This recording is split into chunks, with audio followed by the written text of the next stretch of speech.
আজকে জামাইকে তার পছন্দের 3 ধরনের ভর্তা খাইয়ে তাকে বশ করে নিলাম।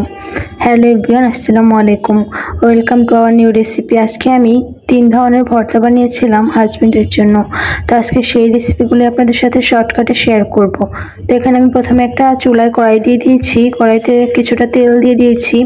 এরপর আমি একটা বড় কাতল মাছের লেজ হলুদ, লবণ এবং হালকা একটু মরিচ গুঁড়ো দিয়ে মেখে রেখেছিলাম, ওইটাকে দিয়ে দিলাম।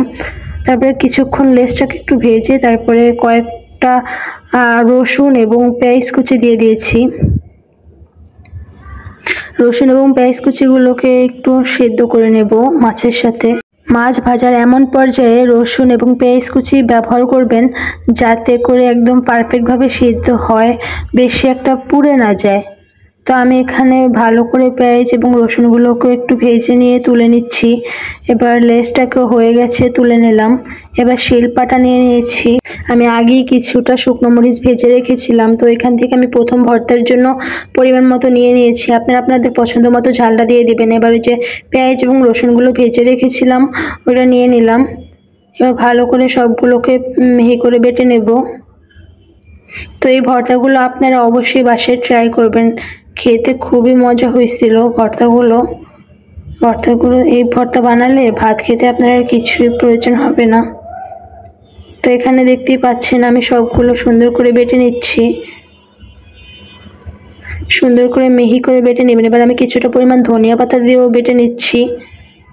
তো এর ফাঁকে আপনাদের কাছে একটা রিকোয়েস্ট করে নিচ্ছি, ভিডিওটা এই পর্যন্ত যারা দেখছেন, ভিডিওটা ভালো লাগলে অবশ্যই একটা লাইক, কমেন্ট এবং শেয়ার করে যাবেন। আর আমার পেজটাকে ফলো করে দিবেন। ইউটিউব থেকে দেখে থাকলে তাহলে আমার পেজটাকে সাবস্ক্রাইব করে দিবেন। তো এখানে আমি সবগুলো বাটা হয়ে গেলে এবার ভাজা লেজটাকে দিয়ে দিচ্ছি। দিয়ে এবার ভাজা লেজ থেকে আমি মাঝের কাঁটাটা এবং লেজের অংশটুকু ফেলে দিচ্ছি। এরপরে কিছু যখন বড় বড় কাঁটা হাতের সাথে বাজছে ওইগুলো ফেলে দিতে হবে। তো বেটে নেবেন, এর ফাঁকে যেই কাঁটাটা সামনে আসবে এটা ফেলে দিবেন।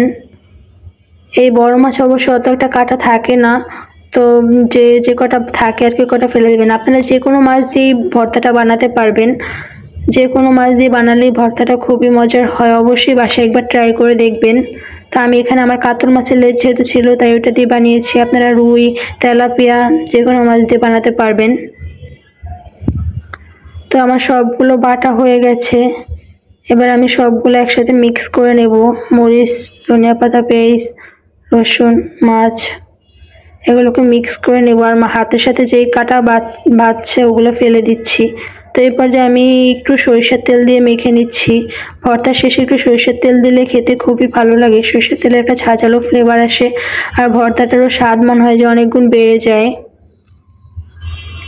তো এবার আমি ভর্তাটা তুলে নিলাম। এবার আমি আরেকটি ভর্তা বানাবো। তো আমি আগে থেকে কিছুটা ডাল, রসুন এবং পেঁয়াজ এবং হলুদ দিয়ে একটু সিদ্ধ করে রেখেছিলাম ডালের ভর্তা বানানোর জন্য। তো এখানে আমি ডালটাকে একটু বেটে নিচ্ছি। অনেকেই হয়তো ডালের ভর্তা হাতে বানান, তো আমার কাছে কেন যেন একটু শিলপাটায় বেটে নিলে খুব ভালো লাগে খেতে। তো এই জন্য আমি একটু বেটে নিচ্ছি। আপনারা চাইলে হাতেও ডলে বানাতে পারেন, তবে এভাবে একদিন বানিয়ে খেয়ে দেখবেন, খুবই মজার হয়। তো এখানে আমি একটু শিলপাটা বেটে নিচ্ছি ডালগুলোকে। শুধু ডালগুলোকেই বেটে নেবার, এর সাথে রসুন তো দেওয়াই আছে, ওগুলো মিক্স হয়ে যাবে। তো বাটা হয়ে গেলে আমি সবগুলোকে এক সাইডে রেখে দেব। শিলপাটা বেটে ডালের ভর্তা বানালে আমার কাছে কেন যেন একটু বেশি ভালো লাগে, তো এই জন্য আমি সবসময় এইভাবেই বানিয়ে থাকি। এবার আমি শুকনো মরিচ নিয়ে নিলাম।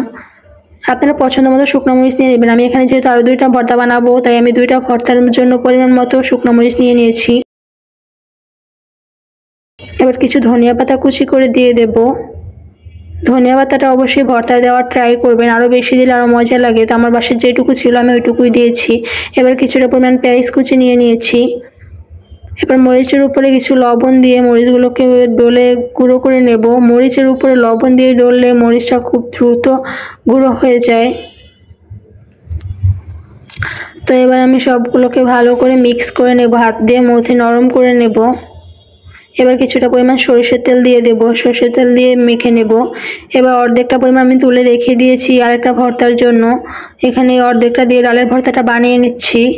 তো এইভাবে আপনারা অবশ্যই ডালের ভর্তা ট্রাই করবেন, দেখবেন কেমন লাগে। তো এবার আমি একটু লবণটা চেক করে নিচ্ছি ঠিক মতো হয়েছে কিনা। দেখলাম লবণটা একটু কম লাগছে, তাই একটু লবণ দিয়ে মিক্স করে নিচ্ছি। আপনারা অবশ্যই চেক করে নেবেন লবণ ঠিক হয়েছে কিনা। আপনারা চাইলে ডাল সিদ্ধর সময় একটু লবণ দিতে পারেন, আমি অবশ্য আজকে দেইনি। আমি একটু হলুদ আর রসুন দিয়ে সিদ্ধ করেছিলাম। তো এবার ডালের ভর্তাটা হয়ে গেছে, তুলে রাখলাম। এরপরে আমি কিছুটা আলু আগেই সিদ্ধ করে মথে রেখেছিলাম আলুর ভর্তা বানানোর জন্য, ওইটা নিয়ে নিয়েছি। আর ওই যে পেঁয়াজ তুলে রেখেছিলাম ওইটা দিয়ে ভর্তাটা এবার বানিয়ে নেবো। আর একটু সরষের তেল দিয়ে দিয়েছিলাম। তো এই হলো আমার আজকের ভর্তা। তো এটা তো আমি সেমভাবে একটু লবণটা চেক করে লবণটা দিয়ে দিয়েছি। তো পাটায় ভর্তা বানিয়েছি, আর এটাতে মেখে ভাত খাবো না তা কি হয়। তো ভাত খেতে খেতেই পাটায় আজকে আপনাদের সাথে বিদায় নিচ্ছি। ধন্যবাদ।